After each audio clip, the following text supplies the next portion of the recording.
Doreen Grand-Pichet is the Dr. Doreen is an expert in autism. Doreen Grand-Pichet. Dr. Grand-Pichet. Dr. Doreen Grand-Pichet. Dr. Doreen Grand-Pichet is a visionary in the field of autism. Now you can ask her questions on Ask Dr. Doreen.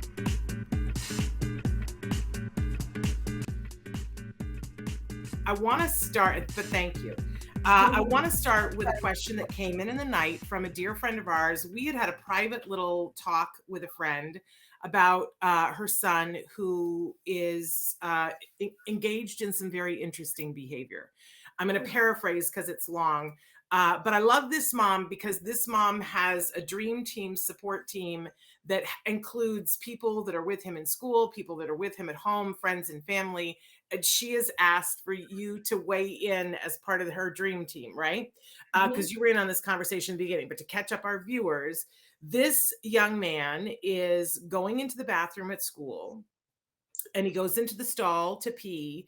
He takes off all of his clothes. Then ultimately pee ends up happening on the clothes, right? So she had talked with you privately about this before, Dr. Grand-Pichet, and we were thinking that the pee was accidentally, that he was sitting down and he put the clothes on the floor and the pee was accidentally going on the clothes. Well, our sleuths have found more information.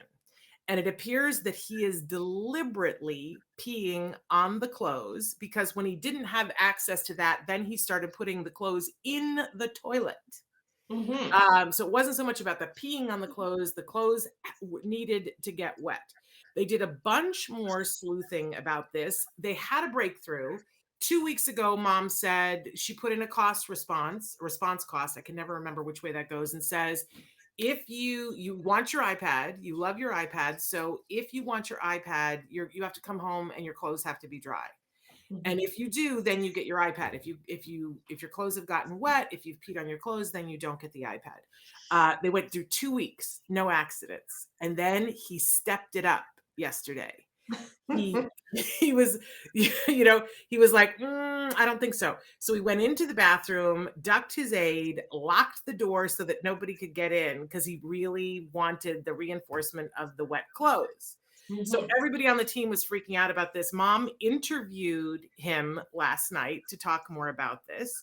And it appears mom now thinks that it's because she looked at the before and the after, the whole team is watching. And what happened was that when his clothes were wet, they were going to do at school, would take and put the clothes in the washer. And apparently for this young man, doing laundry is his most favorite thing in the world. The most favorite thing in the world, which I love so much. I want him to come and visit. He could come do my laundry every week because it is my least favorite thing. But don't you love it when we find, like, isn't that amazing? This young man loves doing laundry. And so in the middle of the day, it's soothing to him. He's decided if I go pee on my clothes, they'll take me and I can do laundry instead of doing whatever the lesson is. Right. So, great. So they know this now. So at least this is the new hypothesis, right? So what would you do with that information? What would be the next step for you if you thought that it was because he wants to do laundry? I mean, if and I love that all this sleuth work took place because a team. Absolutely. I mean, this is where it's at, right, Shannon? This is what we talk about with ABA and the whole concept of really understanding the function of a behavior. And that's exactly what this is, because what we're talking about is not, you did everything right. Mom did everything right in regards to giving him a very high value reinforcer if things remain dry, if he didn't pee on his clothes, right? And that was all right, except the value of the iPad is less than the value of doing laundry during the day. And by just finding out how, exactly what it is that he accomplishes, that's how you find out the function, the true function. So this is what we call gaining access to a reinforcer, a tangible reinforcer, which is he wants to do laundry. Now, if we are certain about that, or even if it's a hypothesis and we want to test it out, all of that has to happen is that he is allowed to do laundry at some point during the day, whether it's at school. So, in fact, you could do two things. You know, you could send the change of clothes so that if his clothes get wet, he just changes and he does not get access to doing laundry at school. So, that's kind of taking away the reinforcer of that behavior. So, the behavior of making his clothes wet will now go down because there's no reward following it. And giving him the possibility of doing laundry if his clothes remain dry.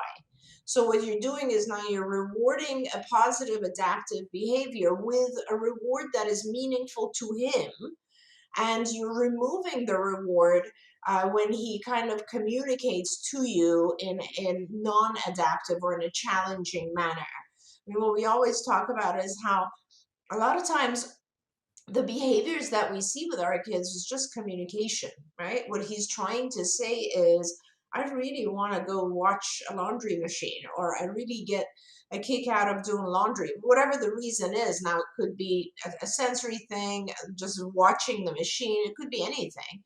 But basically, that's the way that we go about fixing the situation. Okay. So mom says takeaway reinforcer of removing laundry is what are trying now. I sent special bags to put wet clothes in to bring home, fingers crossed. I have a couple of questions. So at this point, because this is where I think as moms we get into sticky wickets, and maybe it's just me, but write in if you guys agree with me. So you put in this thing and said, I want it to be this reinforcer that you can have the iPad if you stay dry. Now Mhm. that didn't work, but we set it up there, Mhm. right? So now he's supposed to lose his iPad for a week. And that's where I fall apart, because once I now know the thing, I'd be like, well, does he really have to lose the iPad for a week? Can we add something in so that he can Yeah. win the iPad back? How do we handle that, Dr. Well, Grampiche? I don't know that. See, what he communicated to us is that he prefers doing laundry to the iPad. So I don't Yeah. know that you want to bring the iPad back necessarily. You just want to let him do laundry, and if he's dry, right? So what before we were saying, if he's not, if his clothes are not wet, he's going to get the iPad. Yeah. You can certainly maintain that, but what he's telling us is, I enjoy doing laundry. Yes. So we need to put that reinforcer. And I was just about to say to Carrie here that it's great that you're taking away the reinforcer if he's wet, but you always have to increase reinforcers for positive behavior, which is what you're trying to accomplish here. So if he's not wet, if he doesn't wet his clothes, he needs to get laundry. He needs to be able to do laundry. And if it's not laundry at home, then he needs to be able to get a break during school and get laundry done. That reinforcer, which is meaningful to him, has to happen. Does Okay. that make sense? It does, because that was going to be my second question, which I should ask first. So we've got the laundry as the reinforcer. So it could be that after he does a certain amount of stuff at school, he can request a break and go do laundry at school. That might Yeah, be a thing. Is that what you're saying? But he could also, do that. Or if he's able to wait, he can do laundry as soon as he arrives home. I love I love she says I'm buying more laundry detergent right after work. I'm sure that there are people who, and she says on the video, she's like, you can come home and do laundry, you can do mom's laundry, you can go to grandma's house and do laundry. I just absolutely love that. So it could be even at school, but it definitely could be at home, that's his reinforcer that he can do the laundry. But here's my question. So that's great. So he wants to do the laundry. That's wonderful. And when he does the laundry, it's good for everyone. But if she says, sorry, your clothes are wet, you don't get to do laundry, it's not the end of the world for her as a mom. But Mhm. when we say to our kiddos, I'm going to take your iPad away for a Yeah. week, we set up that contingency that, if you do this, I take the iPad. Now he's done it. Now she's got a week of him without the iPad. I, regardless of, maybe it's not the big reinforcer of the laundry, but the iPad is something that helps him. It helps Mhm. her. It keeps anxiety down. So what I hate as a parent is when I've set up a circumstance and then we're in misery for a long period of time. So I Yeah. do want the laundry thing, but separate from that, now she put in this deal. Does she have to stick to it, or can she add something else in for him to earn it back? Okay, so a couple of comments on that. So first thing, and is that you're still this is something that we do as parents, is that we think we continue. I love this. We have this video where, and I know you've seen it, where one of our supervisors is trying to teach Logan, actually, that she prefers salad dressing to lollipop, but we're trying to teach Logan how to read her facial expression. But there's this assumption that he's going to always go with the lollipop because that's what he finds reinforcing. Now, you're assuming that the iPad is still more reinforcing or a very important, valuable item for him. Now, there's multiple things that can happen here or should happen here so that it's not a negative. I hate when you take away a reinforcer. I think it's like, and this goes back to the being fair. You need to you have to give other opportunities to earn reinforcers. Just because your overall day or week needs to be flat, it cannot become aversive because you've taken away an opportunity for a reinforcer. You have to give another opportunity to earn a reinforcer with positive behavior, right? In this situation, it's actually flat because we've not made it more aversive, we're just giving him laundry, which is what he really wants, as a reinforcer. Now, I do want to mention to mom here that you want to make sure you actually see or talk to a teacher and figure out exactly the steps they take at school to do laundry, because we are assuming that he likes doing laundry. We don't know what section of that, what particular part of that is rewarding. So it's important to watch that.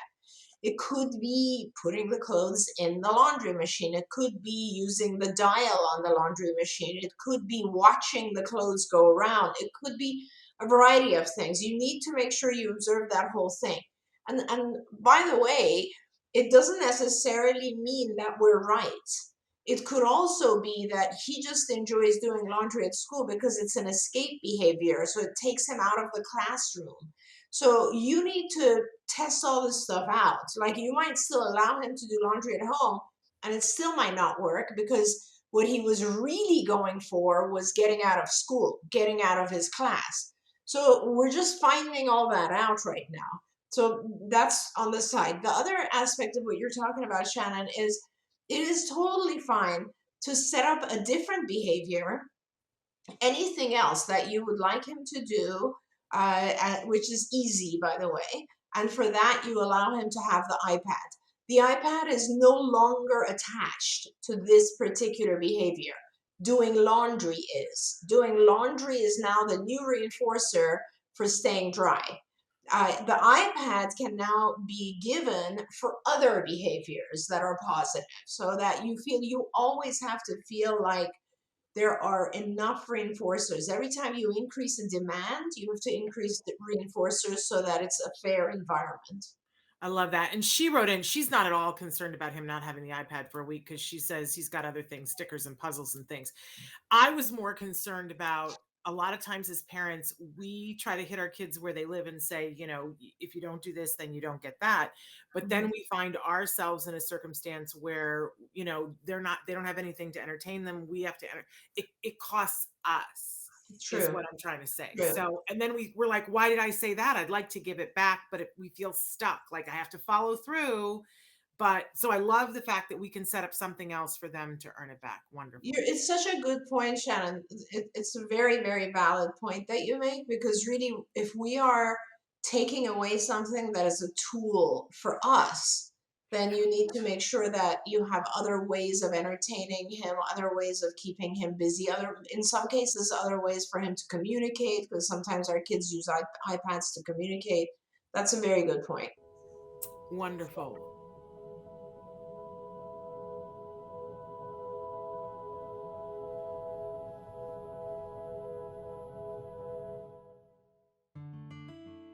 Thanks for watching Autism Live.